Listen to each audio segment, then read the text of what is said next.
name is Hannes Langolf. I'm an independent artist, choreographer, director, artistic director, performer. Currently, in terms of my practice, I'm really interested in the connection between text and movement.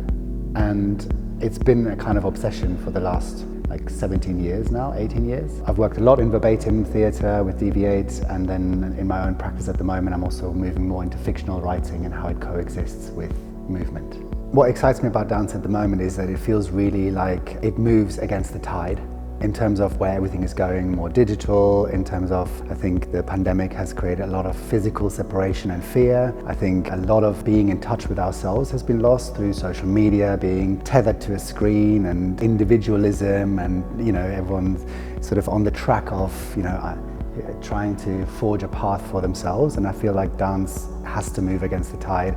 It happens in person, in a studio, with other people, in connection to yourself, with sweat, with the release that comes with it, and also the kind of investigation in terms of human stories, interaction, relationships, touch. And I feel like it sort of gloriously stays its ground because it can't be formed into something that is not that. And I sort of love that at the moment. I've had a big moment of overcoming recently in terms of finally sticking my neck out and making my own work with all guns blazing and standing in my own shoes and standing my own ground and trusting that my voice can be something that matters and that deserves to be heard as an artist. Working in lots of collaborative projects, always feeling like I had a lot to give in other people's work, but also 2.5 years ago sort of starting that seed of going, come on, here we go. Let's do something from the ground up with a team that I assemble, with people I trust.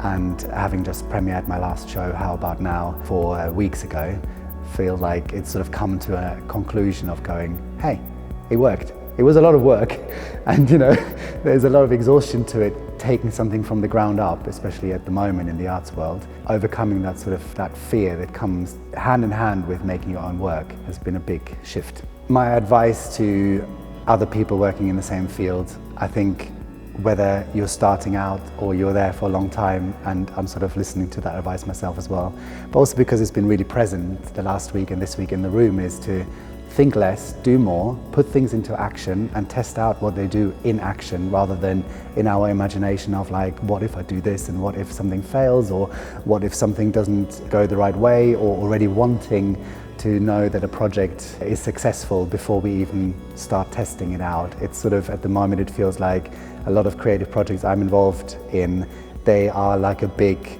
forest that you just have to start walking in, rather than going yeah, but I don't like the look of it, and what if I lose myself, and what if I go the wrong way?